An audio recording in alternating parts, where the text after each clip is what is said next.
and murderers. And the last point I want to make, sir, to your point about we want people to welcome us, to ask us, because look at Governor Pritzker in Illinois, or Governor Newsom in Los Angeles, or Governor Moore in Maryland. They are angrier about the fact that the President of the United States is offering to help them get their crime under control than they are about the fact that murderers are running roughshod over their cities and have been for decades. Why are Democrat governors angrier about federal law enforcement helping clean up their streets than they are about the fact that those streets need to be cleaned up to begin with? It shows a real sickness in the head. And I agree with the President of the United States. I think most Democrats, rank and file, nobody likes crime. Republicans don't like crime. Democrats don't like crime. Independents don't like crime. Why are Democratic governors doing everything in their power to make crime easier to do in their cities? It doesn't make an ounce of sense to me. But, Mr. President, I appreciate you being willing to help. And I hope these governors take you up on the offer, because we should clean up all of America's streets. It's the right of every American to live in safety and comfort in their community. And we've got the people to do it. They're signing up like they've never signed up before. Our military, as you know, during the campaign, nobody was signing up. We were way short of their goal, we were understaffed. Nobody wanted to be in the military. Nobody wanted to be a policeman. Nobody wanted to be a fireman. They didn't want anything to do with the country. We had an incompetent, grossly incompetent president who frankly should not have been there. He should have never been there. The damage he did to this country is incalculable. I mean, just what he has done. So much of our effort are getting murderers and jailbirds and people out of this country who are drug dealers at the highest level. So much of the energy of people that he let in, it was an unforced error. But I don't think they think it's an error. But I don't believe he believed it. It was the radical lunatics that surrounded this guy at this desk, who are brilliant people, but with the wrong philosophy. There were some brilliant people, but they're evil people, and they're going to be brought down. They have to be brought down because they really hurt our country. But we're getting it back very quickly. And I'll tell you something, our country's now it's stronger. I think we're more respected than we've been respected in 100 years. It's a whole different ballgame. JD, could I ask you, yes, sir. You gave a stat on murders here. What were the numbers? You said in a short period of time, how many people were murdered? Local law enforcement told me, sir, that in the past 20 or 30 years, D.C. has averaged a murder every other day. That's, 200 murders a year, 150, 250, but about every other day a person has been killed on the streets of Washington, D.C. We've been doing this for 2 weeks. 0 people killed. That's real lives saved. That the media and, frankly, the entire Democratic Party should be saying, thank you for saving lives, instead of attacking the President of the United States for doing so. When a person, unfortunately, will probably happen at some point, when a person's murdered in D.C., it's going to be the biggest story maybe in history. Right? Yes, sir. Somebody was murdered in D.C. Trump is failing. No, we're not failing. We have a safe city. This is maybe the safest city in America right now. That's how good it is. And it would be nice to be appreciated. These people eventually, they're going to have to be appreciated for what they're doing. And they're going to have to be appreciated by the officials that are really happy when we go in because they've lost control of their place. Steve Miller, please say a few words. Thank you, sir. So just to, first of all, follow up on what the Vice President said. No police officer working in the city can remember a time in their lives when there has been no murders. You can work at the police department for 20 years, 30 years, your whole life. We've checked the records. No one can even find a record of being murder-free for as long as we've been murder-free under President Trump's leadership. Additionally, and the President spoke about this before, we've uncovered, in the process of uncovering, a massive scandal in Washington, D.C. with the doctoring of crime stats. And the Department of Justice, under the Attorney General, is leading the effort to uncover this. But when we ultimately share the results, it will stun you. The extent to which, even though D.C. had the worst crime in America, honestly measured, it dramatically understated how bad it was. There's even accusations that murders and homicides were reported as accidents instead of murders. I mean, this is how severe the manipulation of the crime data has been in this city, and it will all be uncovered and it will all be brought to light. I've had a chance to spend some time, as has everyone here, with the police officers in the city. Members of the public are going up to them and thanking them, just overflowing with gratitude, because for the first time in their lives, they can use the parks, they can walk on the streets. You have people who can walk freely at night without having to worry about being robbed or mugged. They're wearing their watches again. They're wearing jewelry again. They're carrying purses again. People had changed their whole lives in this city for fear of being murdered, mugged, and carjacked. It is a literal statement that President Trump has freed 700,000 people in this city who were living under the rule of criminals and thugs. And the last thing I'll say is that under the efforts of Terry, to my left and many here, what they found also is that the street criminals here in Washington, D.C. were doing business directly with the transnational criminal cartels, the foreign terrorist organizations. So not only was the city being run by these criminal thugs, but they were working with some of the most dangerous terrorist organizations on the planet to traffic weapons and drugs into this city. And what we are uncovering every day is shocking to us, and we look forward to sharing all the results with you. But President Trump, your leadership has uncovered some of the great public safety scandals of our life, and now because of you, people are safe and free for the first time ever in this city. Thank you very much, Steve. You know, in Los Angeles, Beverly Hills is, a great place. I have a house there. I had a house there. I used to spend a lot of time there. And a great place. You know that I have friends, they leave their trunk open for their car because they know they're going to be vandalized. They don't want the trunk ripped off in order for them to steal what's in the back. They leave the doors open so when they go in to steal the radio or whatever they take, that they don't rip off the door. They leave the doors totally open so the criminals, when they go and open the door, they don't have to break the windows and kill the car in order to steal whatever it is in the car that they're looking for. And that's at a level that nobody's ever seen before. Nobody lives like that. I have another friend, he has a garage, and in order to save his garage door, he leaves it open so that people can just walk into his garage, take whatever they want, and leave. But all the cars so many cars, I've been told this by many people, stars, big people, they leave their doors open so the doors aren't destroyed by these criminals. All over Los Angeles this is taking place.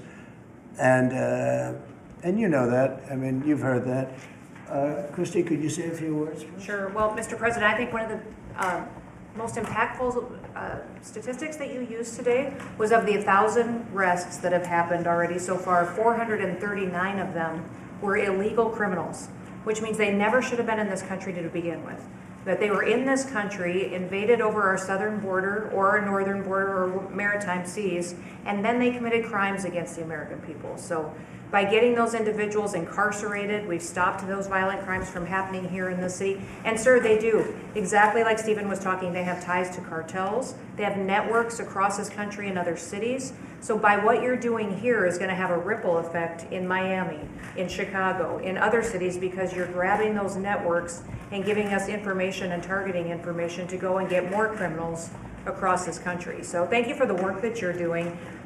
We have ICE and CBP, Federal Protective Services, Secret Service, HSI, all of our officers are working with all the other agencies every day here in DC, and they're so proud to have this kind of partnership. So they're so glad that you're letting them do their jobs again.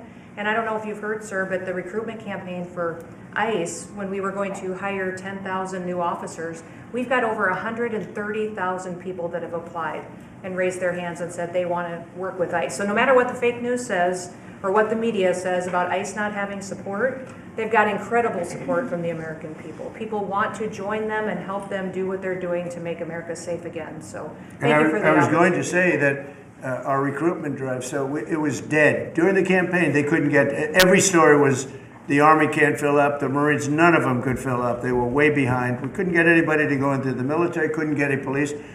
We've just set records on everybody wants to be in, everybody wants to go in. And we're taking incredible people. I mean, the level of, because of the Supreme Court, it's based on merit. It's all based on merit now. It's not based on anything else. You got to, if you need strong people, you have to get strong people. It's all based on merit. But we're setting records in the Army, Navy, Air Force, Marines, the Coast Guard.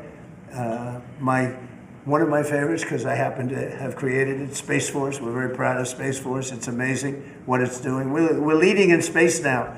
China was killing us. Russia was beating us. China was killing us. We're now killing China. We are leading in space by a lot because of Space Force.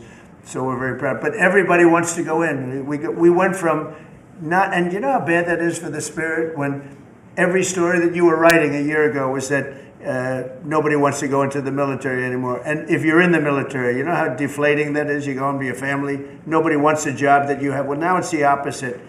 Everybody wants to be there. And that includes police and fire and everything else. You're doing a good job. Thank you, sir. You stopping a lot of wars?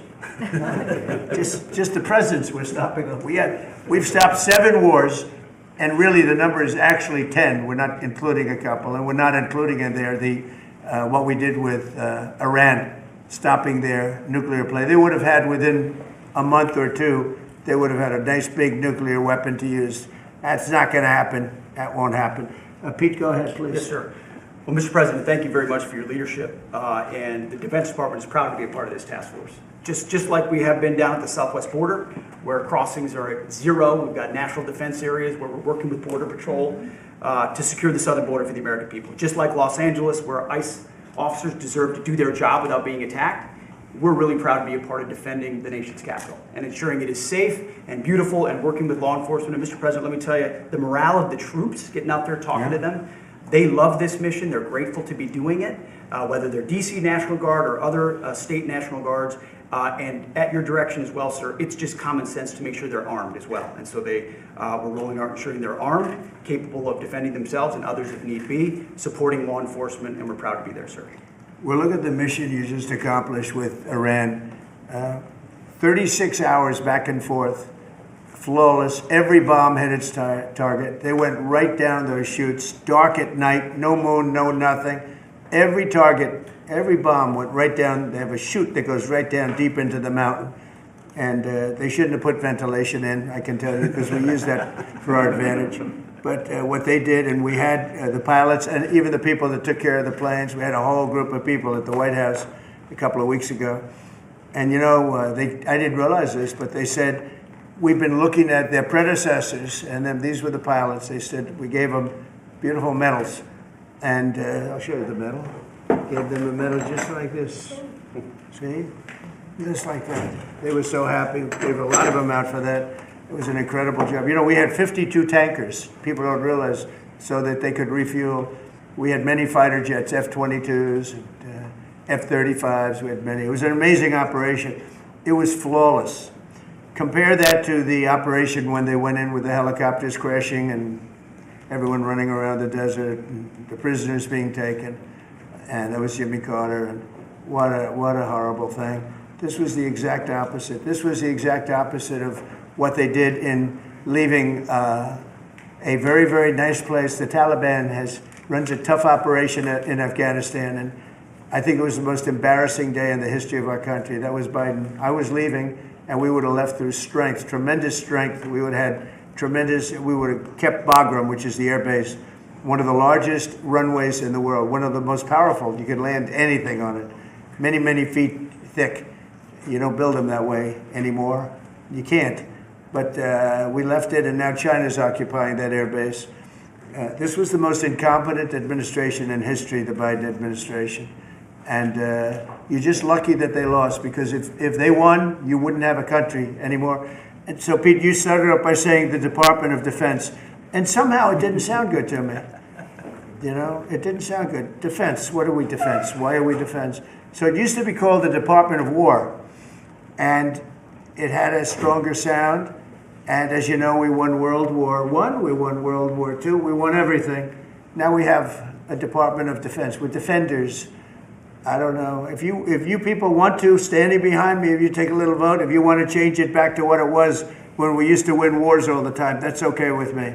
All right? That's coming soon, sir. You let me know if you want to do it. I think Department of War. It just sounded bad. He said, sir, on behalf of the Department of Defense. Defense. I don't want to be defense only. We want defense, but we want offense too, if that's okay. So you'll make a decision. But you know, as Department of War, we won everything. We won everything. And I think we're going to have to go back to that. In the meantime, I've stopped all of these wars. I've stopped them. A big one would have been India and Pakistan. But we stopped them all. We stopped 3 wars. Go to Africa. They like to say, oh, you know, I love black people. And I did great with the vote with the black people. But they say, he's a racist, he's a racist. I said, really? For 35 years, a war raged between Rwanda and the Republic of the Congo. And it was a vicious war. 9 million people were killed with machetes, largely. Hatchets, machetes. That went on for more than 30 years, but 34, 35 years. And I stopped it. In fact, the presidents are coming in a week or two to sign we have the foreign ministers, it's all signed, the war stopped. But I got it stopped and saved a lot of lives. The Congo, it's deepest, darkest Africa. I got that war stopped. Nobody else could have done that. We did a lot of jobs. We did a lot of wars were stopped that nobody thought would even be possible. And I'll tell you what, the war with India and Pakistan, that was the next level. That was going to be a nuclear war. They already shot down 7 jets. That was raging. And I said, you guys want to do trade? We're not doing any trade. We're not doing anything with you if you keep fighting. You got 24 hours to settle it. They said, well, there's no more war going. And I used that on numerous occasions. Trade, I used I used whatever you had to use. But we got 7 of them stopped. And the one I thought would be easiest, frankly, was going to be Russia and Ukraine. But that turns out to be some big personality conflicts. It's one of those things. But we're going to get that stopped eventually. We're going to get that stopped too. 7,000 soldiers died last week. Think of that, 7,000. I usually say 5,000, but 7,221 soldiers died last week in the fight between Ukraine and Russia. And they're not our soldiers, but they're souls. They're living souls, and they leave their homes, and they wave to their parents, and their parents are so proud as they leave in a beautiful uniform, and a week later they get their head blown off by a drone. New form of military. It's a whole new form of fighting. So I would just like to thank the people that are behind me. Thank you very much. You've done a fantastic job. I appreciate it very much. We're doing a real job, and I'm so proud of DC. I passed it 2 days ago, and all the garbage is off the streets.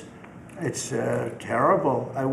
I came in a month and a half ago. I'm driving down, and I see garbage all over the place. The streets were a pigsty, like I won't use the city's names, but you know what I'm talking about. There are plenty of them outside of this country and inside of this country. Baltimore is a horrible, horrible deathbed. It's a deathbed. I know Governor Moore said, oh, he wants to take a walk with me. He meant it in a derogatory tone. I said, no, I'm the president of the United States. Clean up your crime and I'll walk with you. But it's tremendous crime. But he was trying to be derogatory. He doesn't have what it takes. But he's trying to be derogatory. And I met him at the Army-Navy game. They said, oh, there's Governor Moore. He'd love to see you. He came over to me. He hugged me, shook my hand. You were there. He said, sir, you're the greatest president of my lifetime. I said, well, it's really nice that you say that. I'd love you to say it publicly, but I don't think you can do that, so it's okay. But no, sir, you're doing a fantastic job. I want to just shake your hand. Thank you very much, Governor. That was that. And then every time I see him on television, he's knocking the hell out of me. But that's all right. That's called politics. But Governor Moore's he's doing a bad job. Newsom's doing a bad job. All of their potential candidates are doing a bad job. I can't imagine Pritzker being even a candidate, but somebody said he is. He can't do the work, can't do the job. He's not temperamentally suited. So I just want to thank you all for being here. Do you have some questions? Mr. President, is the Pentagon, and maybe the Secretary of Defense can weigh into, is the Pentagon preparing for military deployment to Chicago? And with what you said there, are you waiting for the governor? We're ready to go anywhere. We have a full complement of great human beings. We're full. You know, our military is full. We were way empty 1 year ago. Now we're full. So we can go anywhere on less than 24 hours notice. Are you waiting for the governor? And we're doing a lot to interdict to stop drugs from coming in too. We have ships out on sea. You know, we have nobody coming through our border anymore. Nobody. Doesn't that feel good to know that you don't have prisoners coming in and, you know, killers, murderers? We had 11,888 murderers come in, led in by the Biden administration. Many of them have been captured, but we still have a couple of thousand that are out there. Some of them, 50% of them killed more than one person, okay? But a lot of them have been captured. What they've done to our country, these people that circle this moron that we had behind this desk, What they've done to our country is unthinkable. It's unthinkable. I mean, if you think so much of our time is devoted to correcting a problem that all they had to do is say, close the borders. Remember when he said, well, I have no power to close the border. I have to go back and get an act from Congress. I didn't get an act from Congress. I came in, I said, close the borders. And Tom Homan, who's not here, has been fantastic, Christy, right? Yes. Tom Homan is great. He's a fantastic man and respected by everybody. But I said, Tom, close the borders. Christy, close the borders. The borders were closed. We didn't go to Congress and get permission. We just closed the borders. And in the last 3 months, hard to believe this one too, in the last 3 months, we've had 0 people come into our country illegally through the southern border. Nobody would have said that's possible. Yeah, please. Thank you, Mr. President. Today, MS-13 gangbanger and human trafficker Kilmar Abrego Garcia turned himself into ICE in Baltimore. Do you have any comment on this? And why are the Democrats so emotionally attached to this man who beats his wife and is part of a terrorist organization? Because they think he's going to be good for votes, and I think he's very bad for votes. These people are deranged. He's not good for votes. He beat the hell out of his wife. His wife is afraid to even talk about him. She's been mauled by this animal. And, through a system of liberal courts, he's doing things. But, no, we have that under control. And Pam has got that very much under control. Do you want to comment on it, Pam? No, we've got him under control. He will no longer terrorize our country. He's currently charged with human smuggling, including children. The guy needs to be in prison. He doesn't need to be on the streets like all these liberals want him to be. And as part of this operation here in DC, we've also taken off MS-13 members. We've taken, I think just last night, we got a TDA guy off our streets right here, right around from where we all work. Another TDA member gone because of this project. So we're going to keep America safe from all of these foreign terrorist organizations, including Abrego Garcia. Okay. Mr. President, If we could get your reaction, sir. The Israelis bombed a hospital in Gaza that killed 20 people, including 5 journalists. When did this happen? This happened overnight, today. I didn't know that. No. Any reaction to this? Are you Well, going I'm to not talk happy to Prime about it. Minister? I don't want to see it. At the same time, we have to end that whole nightmare. I'm the one that got the hostages out. I got them out. All of them. Steve Witkoff has been amazing. He's done a great job. But I'm the one that got them all out through my people and through me. And now we're left with probably a little bit less than 20 because I think 1 or 2 are gone.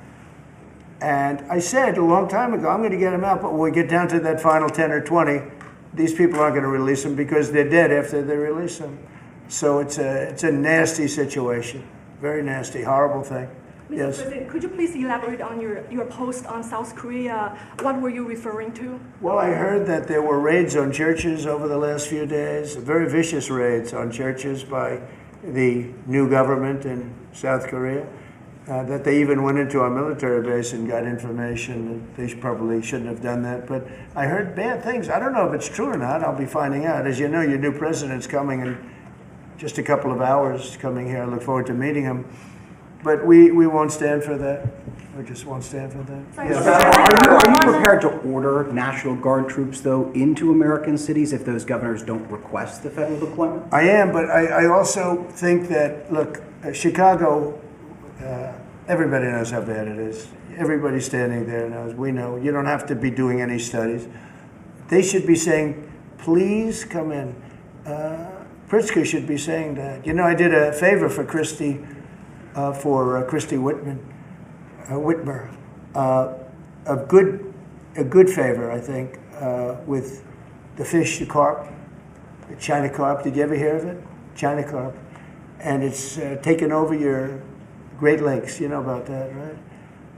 And she came and she wanted to know if it's possible for us to do something about it. And I said, well, I'll do it. But I think it's appropriate that the person from Illinois, the governor from Illinois, asks also. It's a tremendously expensive project, actually. It's invasive, it's horrible what's happened. And we can do it with GSA and various people, but we can do it. We're gonna just have to see what happens, okay? We're gonna have to see what happens. But you believe that you have the legal But authority the governor of Michigan came, was very respectful, asked for it. She's done a good job. I did that. I opened the Air Force Base, kept it open for F-35s and various planes, F-22s too. I did that for the state of Michigan at her request. And I will, and also at our congressmen. We have congressmen that are unbelievably pro-Michigan up there. But some of this stuff, like the lakes, the Great Lakes, this is a big problem that nobody ever talks about. Most of you probably have never heard of. We have a pretty violent fish that comes from China, Chinese carp. And you see them jumping out. They jump into boats and they jump all over the place. They've got a lot of energy. And there's a way of getting rid of them. It's very expensive. And I didn't get a request from the governor of Illinois, who is affected maybe more than anybody else, right? And I think until I get that request from that guy, I'm not going to do anything about it. And I feel the same way about crime. We go in, we will solve Chicago within 1 week, maybe less, but within 1 week we will have no crime in Chicago, just like we have no crime in DC. But, I don't like to go in and do it and then have somebody stand up and say what a great job he's doing on crime. And we don't want the military in our state. We don't want the military. Do you understand? Do you understand that? Yeah, these governors will say so I don't know. There is no We're going to emergency have a little response. meeting, I think. I feel like we go in and we do it, like here.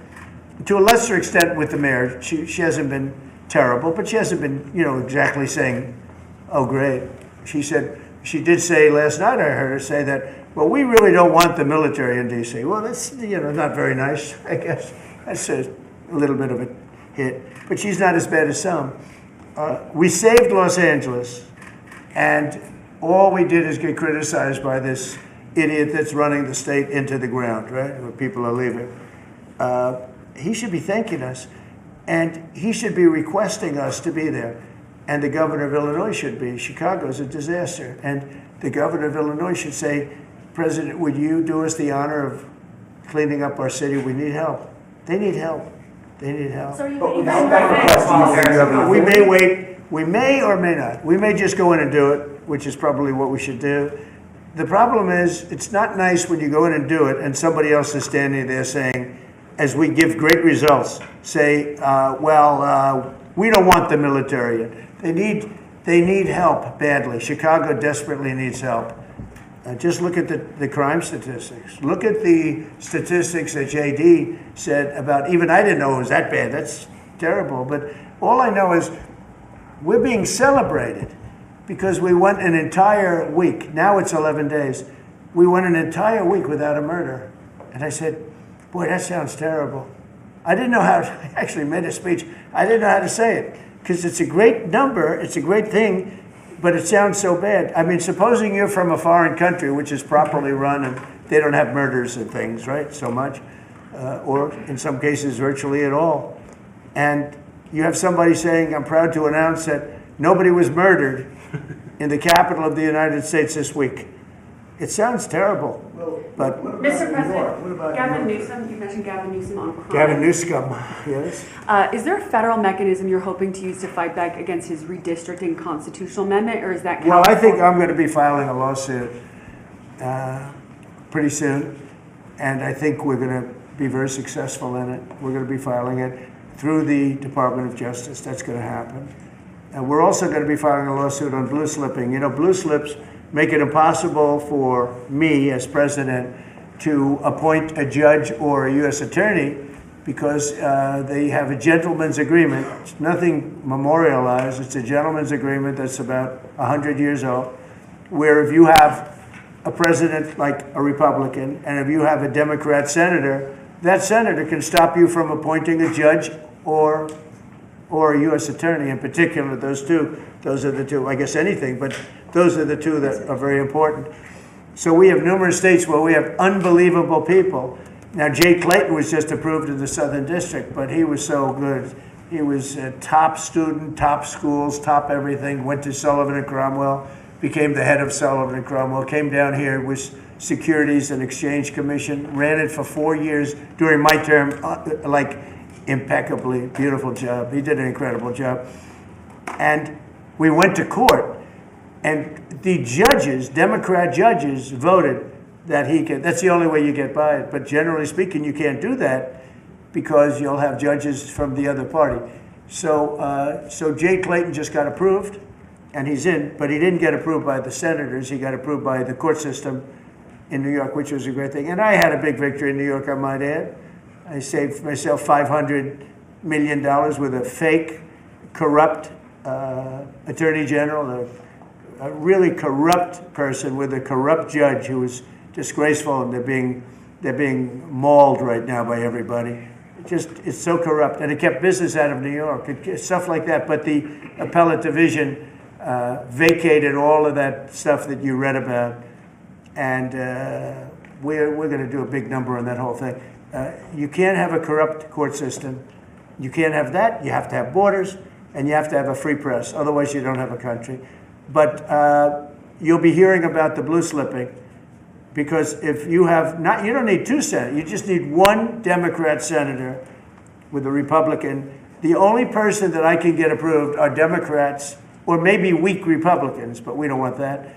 But the only person I will be able to get approved in any of those states where you have a Democrat I can't get a U.S. attorney. I can only get a Democrat U.S. attorney. And this is based on an old custom. It's not based on law, and I think it's unconstitutional, and I'll probably be filing a suit on that pretty soon. Yeah, please. During the campaign, you called Kamala Harris a communist, but the Biden-Harris administration, they never called for nationalizing a private company with the federal government like you're proposing with Intel.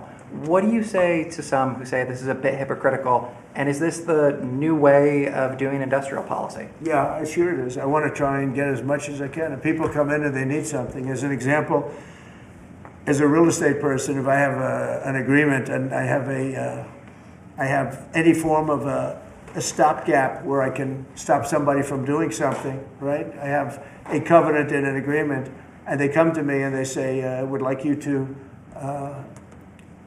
do something, but you have us restricted. If I do that, they usually have to pay. Now, in the case of Intel, it was interesting, but I hope I'm going to have many more cases like it. Intel came in. I met with the gentleman. I had a lot of respect for him. He came in under a little bit of a cloud. I liked his story. I thought he was good. I think he really means to do a good job with Intel. I said, I'd like to ask whether or not you'd give, because the story, a lot of people said I invested in Intel. I didn't invest, but I invest my heart in it and my soul because I want the country to be strong. But I said, I'd like you to give 10% of Intel to the United States of America. Not to me, to the United States of America. And I said, if you have them as a partner, you have the United States as a partner, I think that would be a very good thing for Intel. And he thought about it, a little bit different, and he said, I like that idea very much. We have a deal. And I just made $10 billion or $11 billion for the United States of America. And yeah, there will be other cases. If I have that opportunity again, I would do that. And then, you do have stupid people say, oh, that's a shame. It's not a shame. It's called business. If somebody's willing to give you 10% of a company and you're not paying for it, and I will tell you, with a company like Intel, as you know, it's had difficulty. I want them to do well. I want them to do well anyway, but I want them to do well in particular now. But isn't public ownership of a private company a new way of doing business in the business of the United States? Isn't that what you were sort of rejecting? So are tariffs. So, as you know, the stock market went up almost 1,000 points on Friday. And it went up not because of this very, I think, terrible, hello, who's that? Who is that back there? All right, get out of the room. It went up because of something much different. It went up because it was announced, CBO announced the numbers, and as you know, they gave no credit to tariffs. They said they made a mistake, that the trade deficit will be reduced because of Trump's tariffs, will be reduced by $4 trillion, right? Is that what they said, right?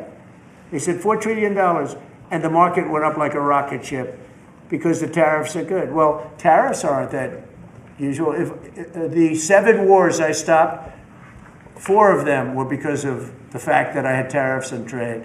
And I was able to say, well, if you do this, if you go fight and if you want to kill everybody, that's okay. but I'm going to charge you each 100% tariff when you trade with us. You know what? They all gave up. I stopped 7 wars. Numerous of them was because of tariffs. So, you never knew the word tariff. It didn't exist really, essentially, in this country until actually in the 1870s up till 1913 it existed. And we were the richest country. We were richer then, proportionately, than at any time in the history of our country. And then, stupidly, in 1913, they said, let's go to the income tax way of life. Let the people pay instead of foreign countries. No. We're taking in trillions of dollars in tariffs, and we're stopping wars because of tariffs. So that's not so normal either. But you know what? Other countries did it to us, and now we're doing it to other countries. You ruled out boots on the ground in Ukraine, but how would air support as part of a security guarantee be any different? Those U.S. Well, you airmen... really went from one question to the next. Yeah, from one. I expected he'd at least challenge me a little bit. Now we're talking about boots on the ground. But U.S. air assets over the skies of Ukraine as part of a security guarantee, wouldn't those U.S. airmen also be Well, in you danger? don't know what security guarantee is because we haven't even discussed the specifics of it. And we'll see. Number one, Europe is going to give them significant security guarantees, and they should because they're right there. But we'll be involved from the standpoint of backup. We're going to help them.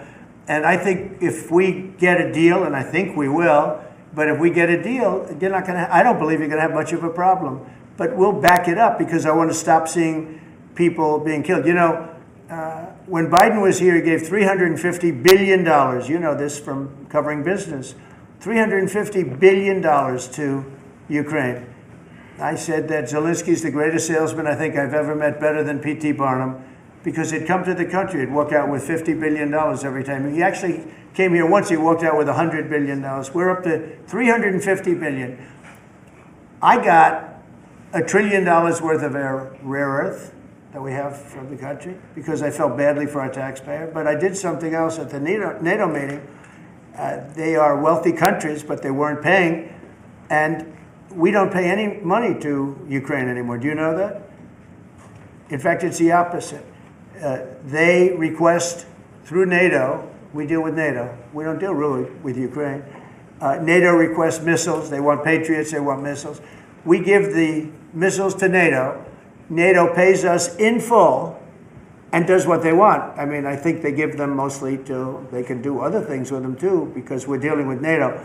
We pay no money to Ukraine. We gave $350 billion to Ukraine. If we didn't give that kind of money, and I was the one that gave the javelins, if you remember. I gave the javelins. They were very effective. They say Obama gave sheets and Trump gave javelins. They were very effective with those tanks right at the beginning. But you would have never had a war if I were president. You would have never had a war. Just to finish, we spend no money on Ukraine anymore. We were getting fleeced by a president that didn't know what he was doing. To be honest, I don't blame Ukraine. I mean, if they come and ask for $100 billion, then they get it. But we were in for $350 billion. Now, we make money. I don't want to make money on Ukraine. I want the war to end because I want to save all those lives. I want to just save. But just so you understand, we're no longer losing money on that thing. We were losing money hand over fist. And now we don't lose any money. Now we sell weapons to NATO. Because NATO agreed, because of me, to go to 5%. They had 2% and didn't pay. Now they have 5% and they're all paid up. So they have trillions of dollars and they give us that money. But I really want the war to end, and we're going to get it ended. Mr. President, it's been 1 week since the historic summit here with Ukrainian President Zelensky. European leaders all met here with you at the White House. You said you wanted to get this done bilateral as soon as possible. Have you spoken to Putin since last Monday? Yeah, I have. What is your conversation? Or can you share? Every conversation I have with him is a good conversation, and then unfortunately a bomb is loaded up into Kiev or someplace, and then I get very angry about it. I think we're going to get the war done. It's tough. I thought that would be, of the 7 that I settled, I thought that would be the easiest of the group. See, you never know what's going to happen. War, strange things happen in war. The fact that he went to Alaska, our country, I think was a big statement that he wants to get it done. That was not easy for him to go to Alaska, for him to come here.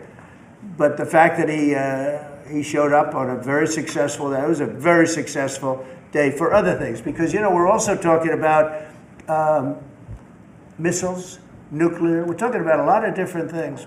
We're talking about limiting nuclear weapons. We'll get China into that. We have the most. Russia has the second most, and China has third. But China is way behind, but they'll catch us in 5 years. We would like to denuclearize. It's too much power. And we talked about that also. That's part of it. But we have to get the war over with. On Baltimore, sir. Thank you. On Baltimore, you said that you are going to have to reconsider bridge funding. Is that contingent on Westmore cleaning up the streets? No, we were very generous to him on a bridge. A boat ran into a bridge and the bridge came down like I've never seen anything. The boat was it just shows you the mass of that boat, the power of that boat. People were up on that bridge, painters. They were painting the bridge and they were watching it happen. And they thought they were very safe. They all died. They were painting the bridge, can you imagine? And they watched the boat. The engines were off, and they watched the boat. And the power of that boat, the mass of that boat, went right through that steel just like it was nothing. It's amazing. It's called mass. Mass is a big deal. But the mass of that boat, those people all died. But they thought they were totally safe. Two of them, they were eating their lunch. They were, whatever. They were watching it. They could have gotten off. Somebody did a very good job. A police officer called in and said, close the bridge, and he did it with power. Get everybody off the bridge, close that. That guy should get a medal because he stopped the bridge. A lot of people would have died. A lot more people would have died. The ones that died were the workers on the bridge. And they thought there was no danger because, it's a big steel bridge. And it came down like toothpicks. It was incredible to watch that. It was just, and they died. They all died. But that police officer, again, the police do a great job. The police officer did an amazing job. And I heard the tapes. He would say, get everybody off. Most people wouldn't have said that. When you see a thing like that, you assume it's going to, tap the bridge and it's going to be rebuffed. The thing just came down. I've never seen anything like it. So he did a good job. In fact, I think we should get him in for a medal. The man that gave the warning, I listened to him. Everybody get off, screaming. Everybody off. He had the sense to realize that this could be a catastrophe as opposed to a ship because the engines weren't working. It was just floating. It's an amazing thing that a thing floating like that with no power just knocked it right down like it was nothing. So Let's do that. Let's give him a medal. I've been thinking about it. Mr. President, do you plan to investigate Chris Christie? Say it what? Do you plan to investigate Chris Christie? Look, Chris is a slob. Everybody knows it. I know Chris better than anybody in the room. I always felt he was guilty. But what he did is he took the George Washington Bridge, which is very serious. He closed down the George Washington Bridge. And you had medical people, you had ambulances caught up. This thing was closed down.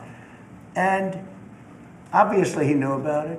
But he blamed the young lady that worked for him and another person, and they got into a lot of trouble. She ultimately was, I don't know, exonerated, but she got out of it a little bit. But she went through hell. She was a young mother, nice person. I knew her a little bit.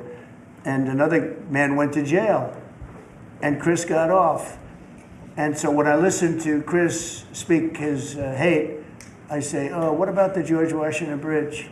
Tell me about the George Washington Bridge. He blamed other people, but he knew all about it. So no, I don't know if they want to look at it. It's not for me. If they want to look at it, they can. You could ask Pam. I think we have other things to do, but I always thought he got away with murder. Mr.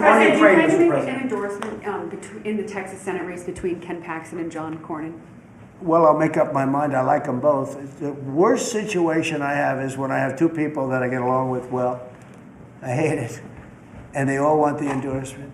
I'm almost 100% of the people I endorse win. It's a great honor. And I got, as you know, I got the largest vote in the history of Texas by far. Nobody's ever gotten more votes in the last election. I think in all the elections, the 3 elections. But they like me in Texas. So people are waiting for me. But I'd rather not comment on it right now. I like both guys. They're both friends of mine. And they're both good and very different.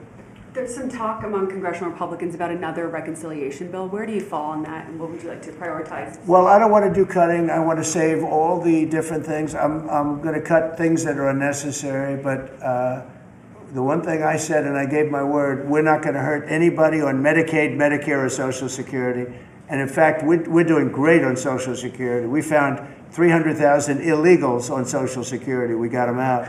And, you know, things like that make Social Security very, very strong. So, no, I am very big into certain things, and one of those three, you could say three of those things, are Medicare, Medicaid, Social Security. We're going to protect it. And so we'll see how everything works out.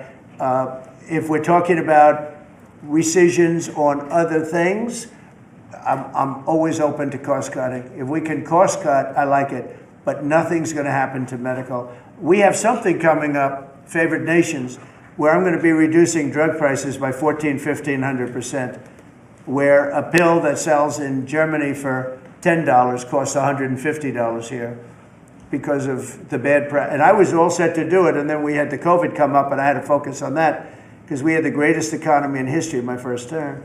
I will tell you that we are going to be doing numbers on the cost of drugs in this country that I'm not talking about a 20% decrease, which would be great. I'm talking about 1,000% decrease. We're talking about where a product would sell for $80 in Germany and $1,300 here.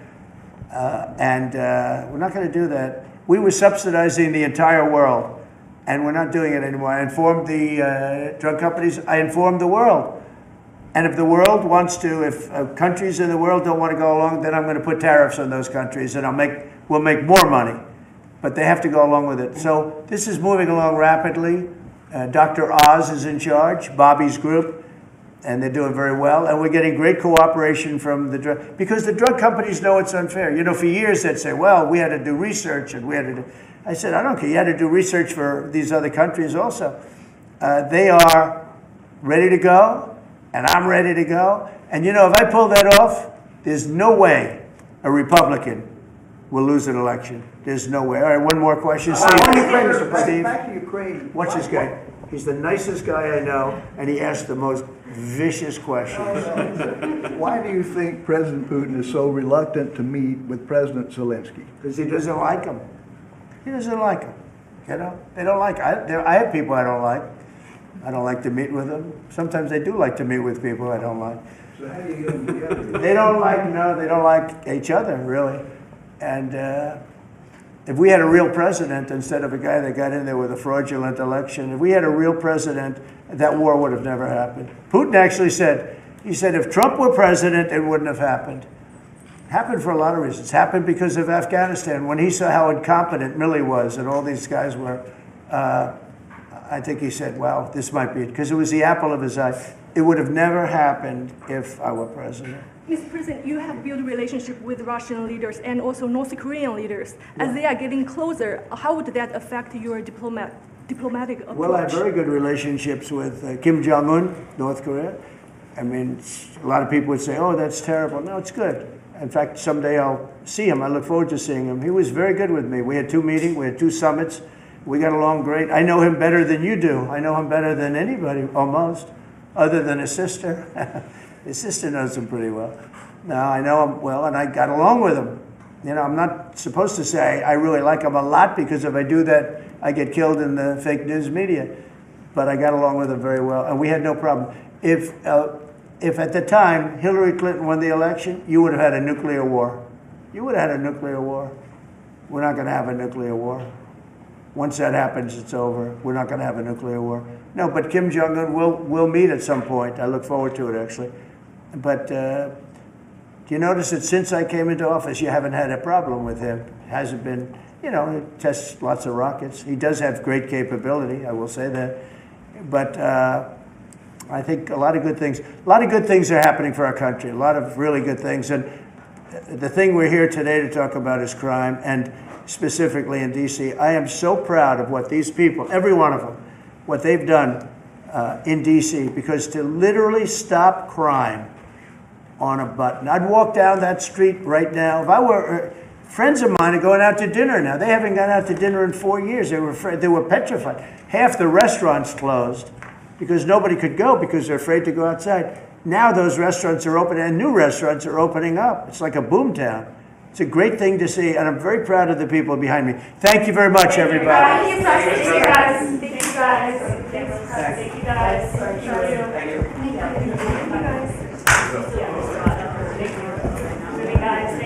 Come back for the cables. Yeah, we'll come back for cables. If you guys just want to take cameras. Back for the cables, just take your cameras out now. Come here.